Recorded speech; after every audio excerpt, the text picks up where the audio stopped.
안녕하세요. 소영 목사가 들려주는 신앙의 집을 바르게 짓는 사람들의 교회 신집사 교회에 오신 것을 환영합니다.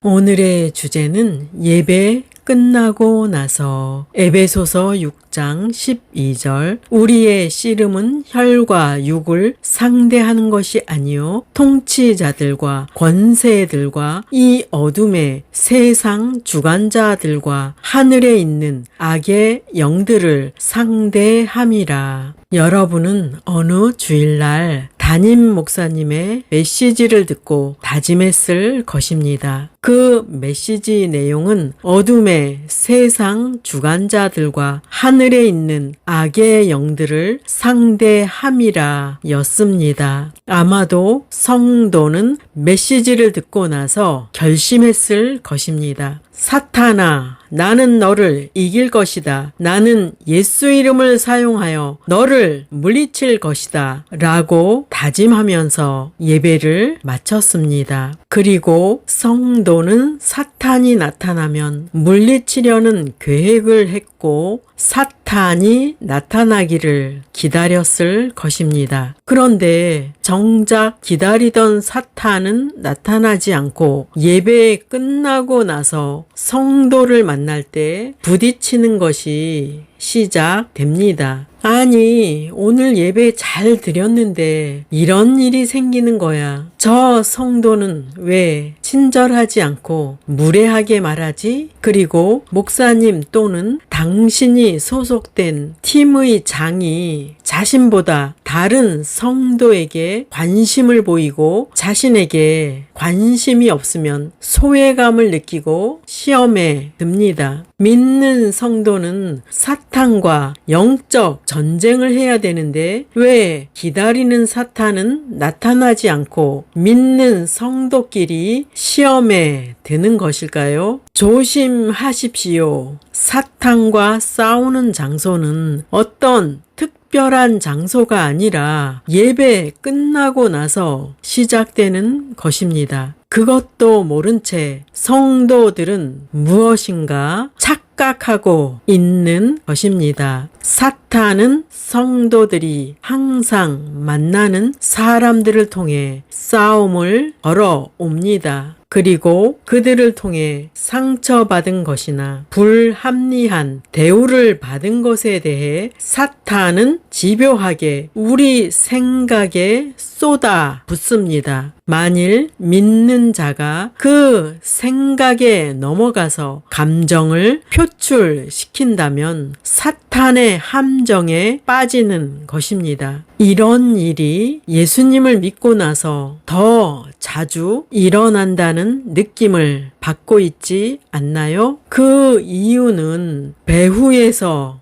역사하는 사탄이 있기 때문입니다. 사탄은 이렇게 자신이 손해가 난 것에 대해 집요하게 생각나게 하여 싸움을 부추깁니다. 영적 전쟁은 멀리서 오는 것이 아니라 바로 가까이에서 시작됩니다. 어떤 사람은 이런 종류의 시험이 오는 것이 싫어서 예수님을 믿는 것을 중단합니다. 예수님을 믿는 것을 중단한 그 사람은 구원받는 것을 포기한 것이며 천국을 포기한 것입니다. 예수님께서는 구원의 길은 좁은 문이라고 말씀하셨습니다. 좁은 문이란 말씀은 결코 쉬운 길이 아니라는 말씀입니다. 우리는 천국을 향한 여정을 포기할 수 없기에 고난이 있더라도 이 길을 끈질기게 가는 것입니다. 믿는 자는 이런 종류의 시험을 당연한 것으로 받아들이고 시험을 이겨야 합니다. 시험을 이기는 방법 3가지를 보시겠습니다. 1번, 생각에서 오는 시험을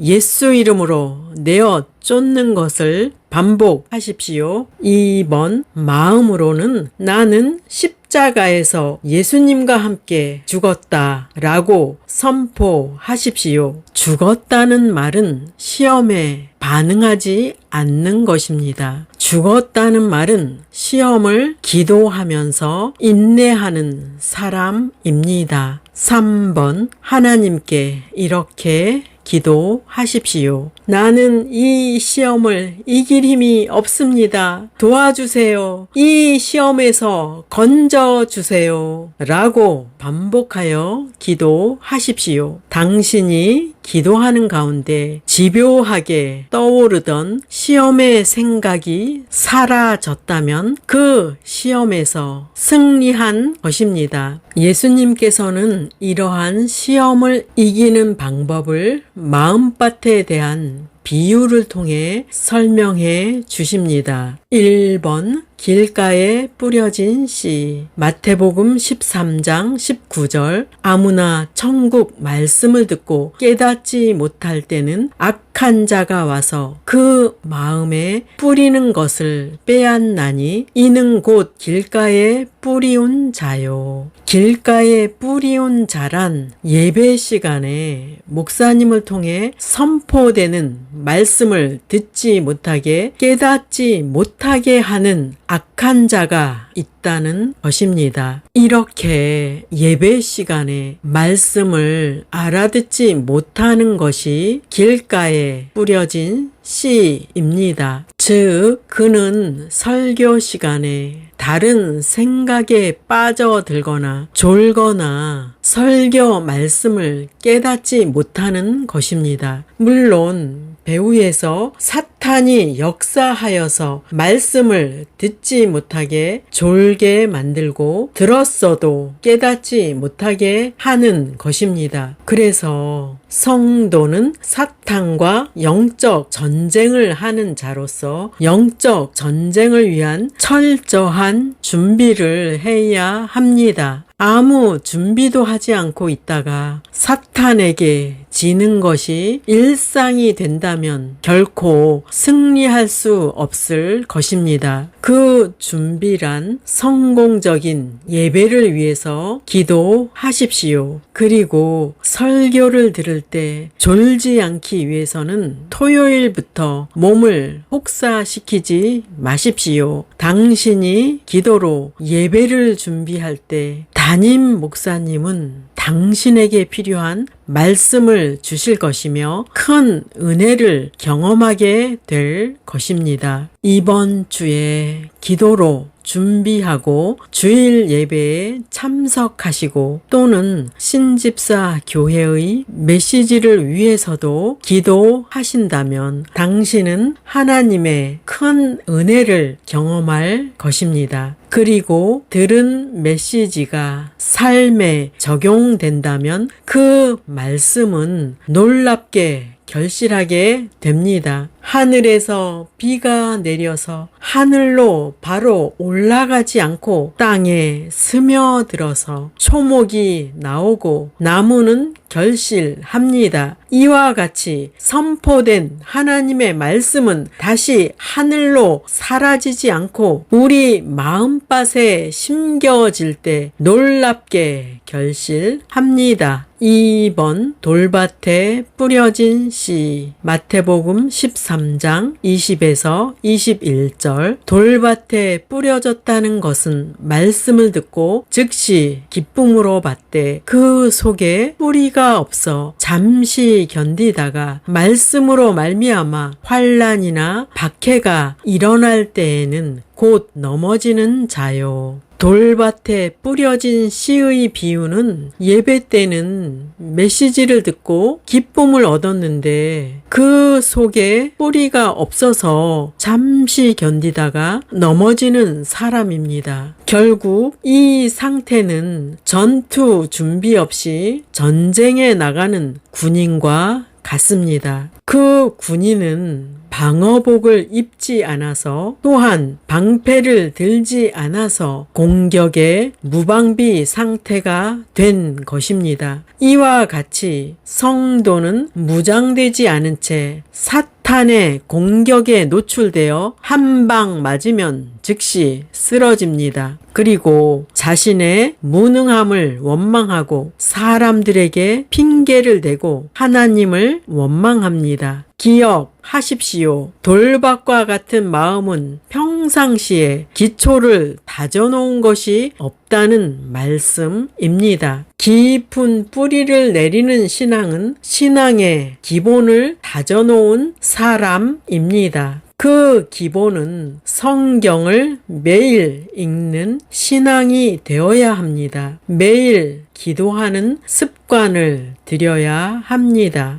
주의를 성수하는 신앙이 되어야 합니다. 그래서 기본이 갖추어져 있는 성도가 될 때 뿌리 깊은 신앙이 됩니다. 3번 가시떨기에 뿌려진 씨. 마태복음 13장 22절. 가시떨기에 뿌려졌다는 것은 말씀을 들으나 세상의 염려와 재물의 유혹에 말씀이 막혀 결실하지 못하는 자요. 가시떨기에 뿌려진 씨의 비유는 말씀을 듣고 은혜는 받았는데 결실하지 못하는 것입니다. 이 성도는 기초는 잘 다져져 있어서 뿌리는 흔들리지 않습니다. 그러나 예배 끝나고 나가자 가시덩굴이 가득한 환경을 만납니다. 누군가 찌르면 튀어나오는 본성을 갖고 있고 그 상황을 참지 못하면 다툼이 일어나게 됩니다. 이런 성도는 예배 드릴 때, 기도 드릴 때, 찬송 드릴 때는 신앙이 잘 유지되는데 그 시간이 끝나고 나서는 다시 육신의 본성의 삶을 사는 것입니다. 즉, 사람을 대할 때 성령의 인도함을 받아야 하는데 자아가 주도권을 잡는 삶을 반복하고 있다는 말씀입니다. 바울은 갈라디아 교회 성도들에게 외쳤습니다. 갈라디아서 3장 3절. 너희가 이같이 어리석으냐? 성령으로 시작하였다가 이제는 육체로 마치겠느냐? 갈라디아 교인들은 처음에는 성령으로 시작했으나 다시 육체적인 삶으로 돌아갔습니다. 그 모습은 세상을 육으로 대했으며 육신의 생각으로 염려했으며 그리고 재물의 유혹에도 넘어갔습니다. 이런 모습은 예배를 드릴 때는 내면 생활을 했다가 예배가 끝나자마자 내면 생활은 끝내고 외면 생활로 사는 것입니다. 강한 자아는 하나님의 말씀을 지키기 싫어하고 자신의 의지대로 살려고 합니다. 이것이 바로 스스로 왕이 된 삶이요. 이것이 바로 하나님께 불순종하는 것이요. 하나님의 원수가 된 것입니다. 육신에 속한 성도들의 특징은 죽지 않은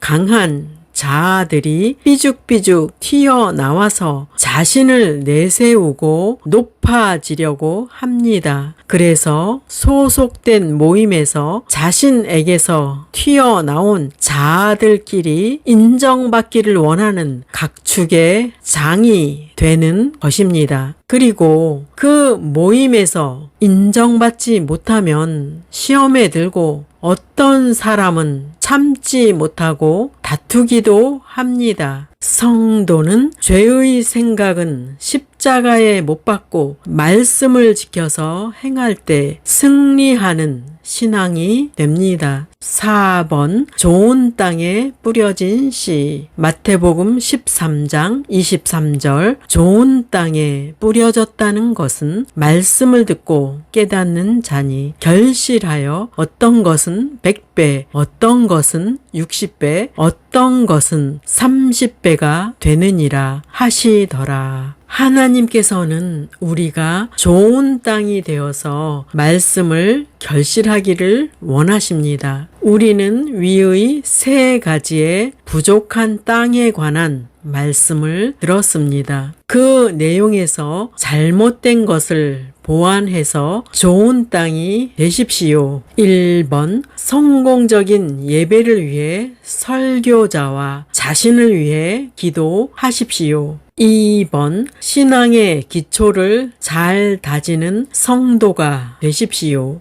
3번 예배 드릴 때도 영으로 살고 예배 끝나고 나서도 말씀으로 살기를 바랍니다. 이 세 가지 내용을 보완하면 좋은 땅이 되어서 결실하는 신앙이 됩니다. 성경에 나오는 인물들은 어떻게 말씀을 적용했을까요? 첫째, 사역을 위해 기도했던 제자들. 사도행전 4장 29에서 30절. 주여, 지금 저들이 우리를 위협하고 있는 것을 보시고 주의 종들이 담대하게 주의 말씀을 전할 수 있게 하소서. 주의 손을 내밀어 병을 낫게 하시고 주의 거룩한 종 예수님의 이름으로 놀라운 일과 기적들이 일어나게 하소서. 사도들은 틈틈이 자주 하나님께 기도를 드렸습니다. 그 내용인즉 그들은 말씀을 전할 때 담대히 전할 수 있기를 기도했습니다. 또한 예배 중에 예수의 이름으로 병이 낫고 놀라운 기적이 일어나기를 기도했습니다. 사도들의 기도는 열매에 맺어서 예배 시간에 성령께서 역사하셨습니다. 병자들은 치료받았고 많은 사람이 말씀을 듣고 회개하였습니다. 사도들은 항상 기도로 사역을 준비했습니다. 목회자는 이처럼 항상 말씀을 연구하고 기도로 사역을 준비해야 합니다. 둘째, 시간을 정하고 기도한 다니엘. 다니엘 6장 10절. 다니엘이 이 조서에 왕의 도장이 찍힌 것을 알고도 자기 집에 돌아가서는 윗방에 올라가 예루살렘으로 향한 창문을 열고 전에 하던 대로 하루 3번씩 무릎을 꿇고 기도하며 그의 하나님께 감사하였더라. 다니엘은 이방 땅에서도 하루 3번씩 무릎을 꿇고 기도하는 신앙의 삶을 유지했습니다. 다니엘은 포로의 신분에서 백성을 다스리는 정치인이 되었습니다. 그가 이렇게 높은 신분이 될 수 있었던 것은 하나님께 변함없는 신앙을 유지했기 때문입니다. 그런데 하루 3번 기도하는 것이 대적에게 올무가 되었습니다. 다니엘은 그 올무를 두려워하지 않았습니다. 다니엘 6장 7절. 나라의 모든 총리와 지사와 총독과 법관과 관원이 의논하고 왕에게 한 법률을 세우며 한 금령을 정하실 것을 구하나이다. 왕이여, 그것은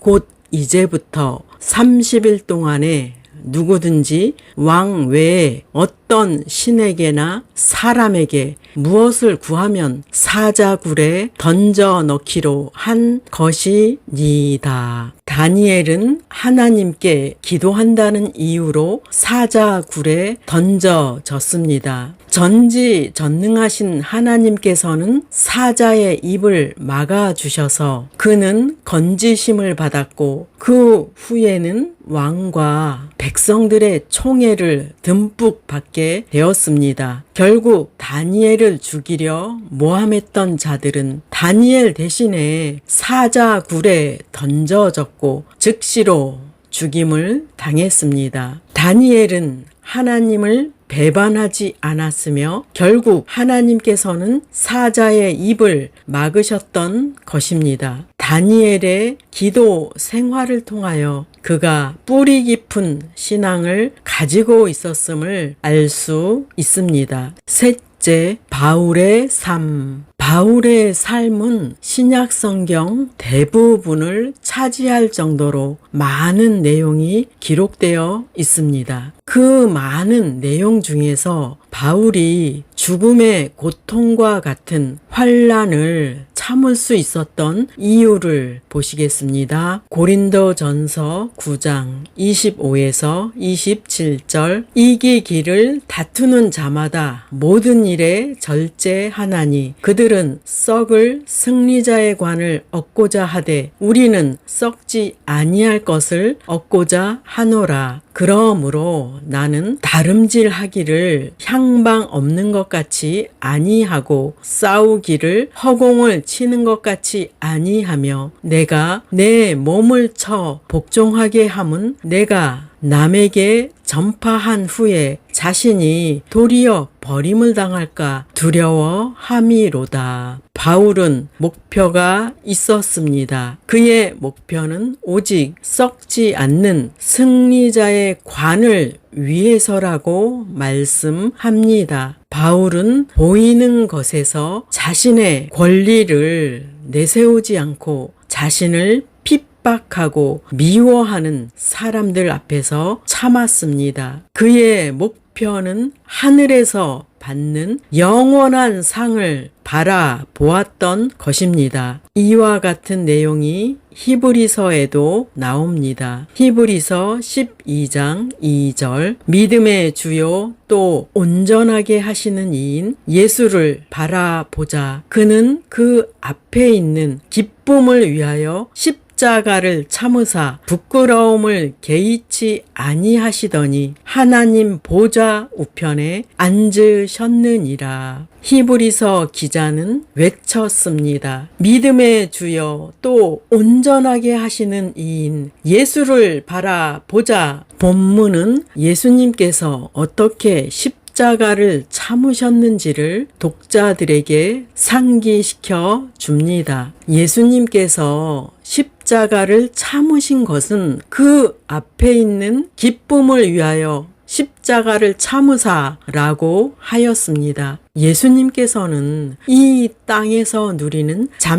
잠깐의 기쁨과 영화가 아니라 영원한 기쁨과 영화를 바라보시면서 십자가를 참으셨습니다. 이같이 신앙의 선조들은 하나님의 말씀을 삶 속에서 적용했습니다. 때로는 그 말씀을 지키기 위해 돌에 맞아 죽은 스데반도 있었고 감옥에 투옥된 바울과 실라도 있었고 말씀을 지키다가 순교를 당한 많은 성도들이 있었습니다. 적용할 말씀입니다. 당신은 정말 사탄과 싸워서 이기고 싶으십니까? 그렇다면 사탄과 싸우는 전쟁의 장소는 예배 끝나고 나서라는 것을 잊지 마십시오. 전쟁이라고 말하는 이유는 사탄의 괴계가 우리의 육신의 속성을 사용하기에 정신을 차려서 말씀을 지켜야 하기 때문입니다. 즉, 우리 육신의 생각은 부인되어야 하며 없는 자가 되어야 하며 또한 죽은 자가 되어야 합니다. 사도 바울은 매일의 삶 속에서 날마다 죽노라 라고 고백하였습니다. 그는 매일 튀어나오는 육신의 속성을 죽이는 삶을 반복했던 것입니다. 그의 자아는 죽고 예수 그리스도가 자신 안에서 살게 해드렸던 것입니다. 당신이 말씀을 적용하는 장소는 예배 끝나고 나서라는 것을 잊지 마십시오. 여러분이 말씀을 삶에 적용하는 소식이 온 세상에 퍼져 나가기를 예수 이름으로 축원합니다. 마지막 시대를 살아가는 하나님의 백성 여러분, 교회는 다니지만 예수님을 그리스도로 믿지 않는 여러분, 하나님에 대해서 예수님에 대해서 잘 모르시는 여러분, 가나안 성도 여러분, 우리 함께 성경에 근거해서 성령의 능력으로 신앙의 집을 말씀대로 바르게 건축하도록 합시다. 누구나 유튜브에서 신집사 교회를 구독하심으로 신집사 교회 사역에 동참할 수 있습니다. 신집사 교회를 통해 영상으로 선교하는데 동참하기를 원하시는 분들과 함께 연합하기를 원합니다. 아브라함 목사에게 언제든지 연락 주십시오. 우리 주 예수 그리스도의 이름으로 축복하고 또 축복합니다.